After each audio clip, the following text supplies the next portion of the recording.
Akan jirtan kabajamtoota daawwattoota Oromiyaa Miidiyaa Neetworkii oduu ijoo isaa kanaaf jennee qabannee isiniif dhiyaannee jirra. Oduu wajjin Anna Mahammad Morkamaati.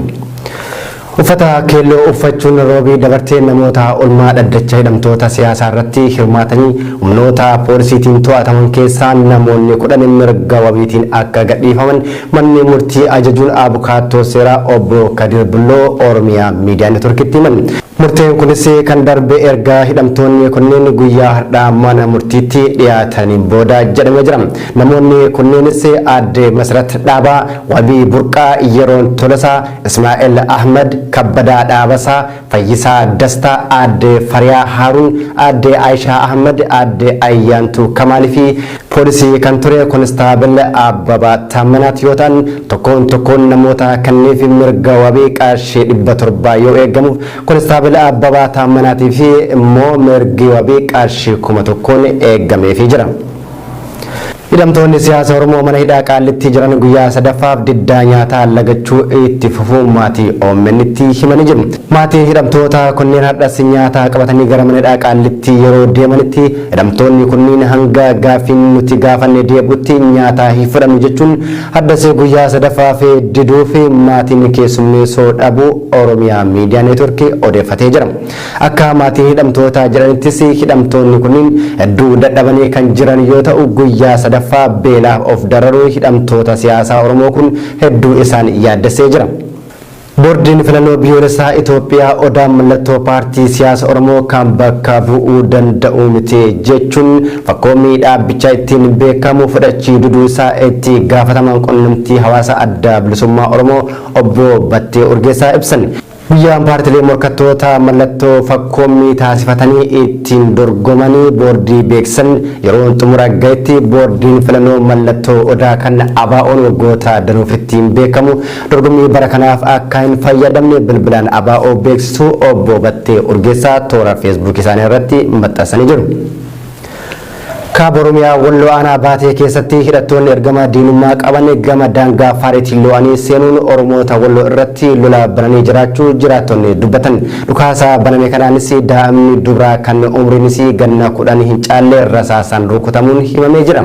Bulchiinsi godinichaa akka uummanni Oromoo Walloo of hin eegnee fi yeroo adda addaa maqaa araaraa kijibaatiin ummaticha dagachiisee duguuggaa sanyii ilmaan Oromoo Walloo irratti raawwachiisaa jiraachuu qeerroon Oromoo Walloo hubachiisanii jiru. Qeerroon godina Baalee Aanaa Gindhiir wayita hayyoonni keenya mana hidhaa keessatti lagannaa nyaataa irra jiran kanatti uummanni Oromoo rafee buluu hin qabu jedhan. Hayyoonni kunneen dantaa dhuunfaa isaaniitiif osoo hin taane nageenya keenyaaf jecha hidhamanii waan taheef Oromoon ammoo sabboontota harka diinaatiin nyaata lagatan kanaaf bifa duraa irraa adda taheen sagalee isaaniitiif addunyatti akka dhagahamutti falmuu fi qaban jedhan. Magaalaa Elbukkoo keessatti ammoo humni addaa poolisii Oromiyaa roorroo hammeessee akka jiru maddeen naannicharraa OMN'tti himan.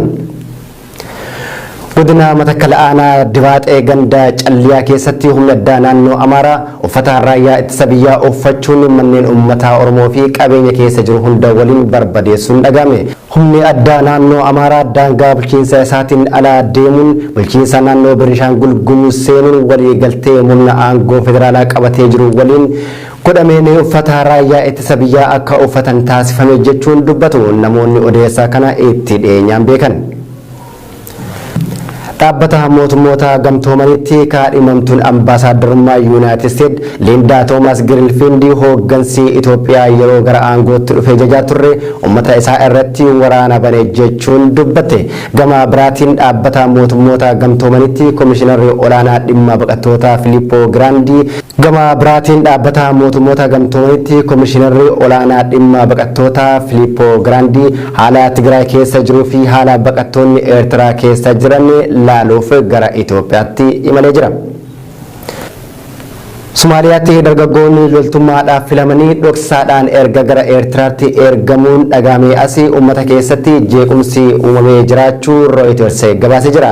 Dargaggoonni kunneen maqaa carraa hojii biyya Kwaataaritti isiniif uumameera jedhuun sobabanii gara kaampii waraana Eertiraatti geeffamanii jechuun Reuters maatii isaanii waabeffachuun gabaasee jira. Mootummaan Kwaatar gama isaatiin dargaggoota maqaa biyya keenyaatiin gowwoomsanii loltummaadhaaf kaadhimuu isaanii gochi mootummaa Somaaliyaa balaaleffachuun ibsa kan baase yoo ta'u qondaalonni biyyattii gocha akkanaa irraa of qusachuu qaban jechuun akeekkachiisee jira. Tolee kabajamtoota daawwattoota Oromiyaa Miidiyaa Neetwoorkii oduun ijoon ammaaf qabannee isiniif dhiyaanne kan gammaatti nu daawwattan ture gama ogummaa teeknikaa fi sagaatiin Abdii Jamaatti nu faana ture. Babal'inaa oduu kanaatiif kan biroo oduu kenna idilee keessatti qabannee isiniif dhiyaanna hangasittuu turtii gaarii. Akka mirtanne kabajamtoota daawwattoota Oromiyaa Miidiyaa Neetwoorkii oduu ijoo isaa kanaaf jennee qabannee isiniif dhiyaannee jirra. Oduu wajjin Anna Muhammad Morkamaati. Uffata keelloo uffachuun roobii dabartee namoota olmaa dhaddacha hidhamtoota siyaasaa irratti hirmaatanii humnoota poolisiitiin to'ataman keessaa namoonni 10 mirga wabiitiin akka gadhiifaman manni murtii ajajuun abukaattoo seeraa obbo Kadir Bulloo Oromiyaa Miidiyaa Neetwoorkiitti himan. Murteen kunis kan darbe erga hidhamtoonni kunneen guyyaa har'aa mana murtiitti dhiyaataniin booda jedhamee jira. Namoonni kunneenis aadde Masrat Dhaabaa, Wabii Burqaa, Yeroon Tolasaa, Ismaa'eel Ahmad, Kabbadaa Dhaabasaa, Fayyisaa Dastaa, aadde Fariyaa Haaruun, aadde Aayishaa Ahmad, aadde Ayyaantuu Kamaalii fi poolisii kan ture konistaabil Abbabaa Taamanaat yoo ta'an tokkoon namoota kanneef mirga wabii qarshii 700 yoo eegamuuf konistaabil Abbabaa Taamanaatii fi immoo mirgi wabii qarshii 1,000 eegameefii jira. Hidhamtoonni siyaasa Oromoo mana hidhaa Qaallitti jiran guyyaa sadaffaaf diddaa nyaataa lagachuu itti fufuu maatii OMN'tti himanii jiru. Maatiin hidhamtoota kunneen har'as nyaata qabatanii gara mana hidhaa Qaallitti yeroo deemanitti hidhamtoonni kunneen hanga gaaffiin nuti gaafanne deebi'utti nyaata hin fudhannu jechuun har'as guyyaa sadaffaaf diduu fi maatiin keessummeessoo dhabuu Oromiyaa Miidiyaa Neetwoorkii odeeffatee jira.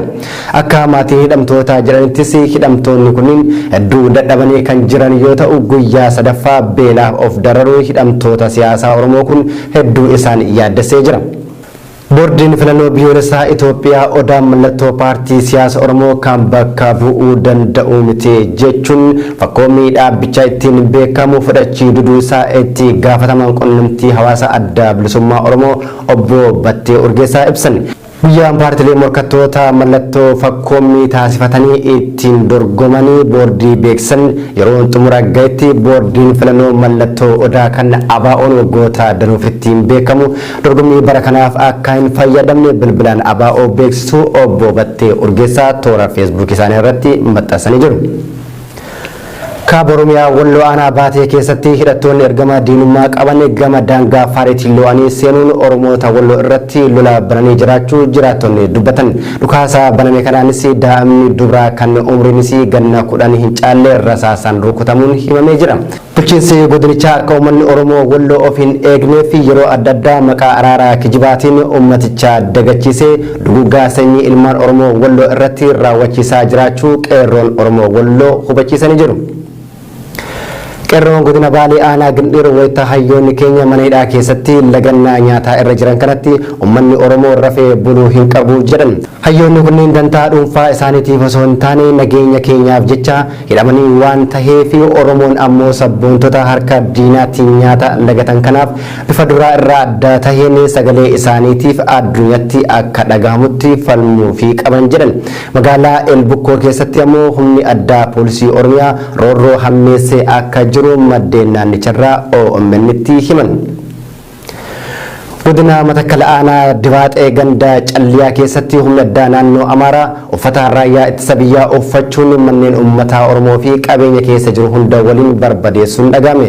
Humni addaa naannoo Amaaraa daangaa bulchiinsa isaatiin alaa deemuun bulchiinsa naannoo Beenishaangul Gumuz seenuun walii galtee humna aangoo federaalaa qabatee jiru waliin godhameen uffata raayyaa ittisa biyyaa akka uffatan taasifame jechuun dubbatu namoonni odeessaa kana itti dhiyeenyaan beekan. Dhaabbata mootummoota gamtoomanitti kaadhimamtuun ambaasaaddarummaa Yuunaayitid Isteet Liindaa Toomaas Giriinfiildi hooggansi Itoophiyaa yeroo gara aangootti dhufee jajaa turre uummata isaa irratti waraana bane jechuun dubbatte. Gama biraatiin dhaabbata mootummoota gamtoomanitti komishinarri olaanaa dhimma baqattootaa Filiippoo Giraandii gama biraatiin dhaabbata mootummoota gamtoomanitti komishinarri olaanaa dhimma baqattootaa Filiippoo Giraandii haala Tigraay keessa jiruu fi haala baqattoonni Eertiraa keessa jiran laaluuf gara Itoophiyaatti imalee jira. Somaaliyaatti dargaggoonni loltummaadhaaf filamanii dhoksaadhaan erga gara Eertiraatti ergamuun dhagaamee asii uummata keessatti jeequmsi uumamee jiraachuu Reuters gabaasee jira.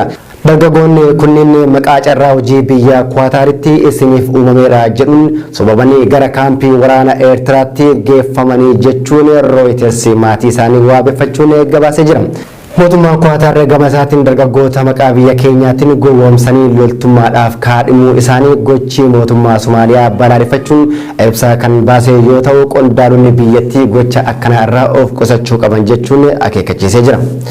Tolee kabajamtoota daawwattoota Oromiyaa Miidiyaa Neetwoorkii oduun ijoon ammaaf qabannee isiniif dhiyaanne kan gammaatti nu daawwattan ture gama ogummaa teeknikaa fi sagaatiin Abdii Jamaattu nu faana ture. Babal'ina oduu kanaatiif kan biroo oduu kenna idilee keessatti qabannee isiniif dhiyaanna. Hanga sittuu turtii gaarii.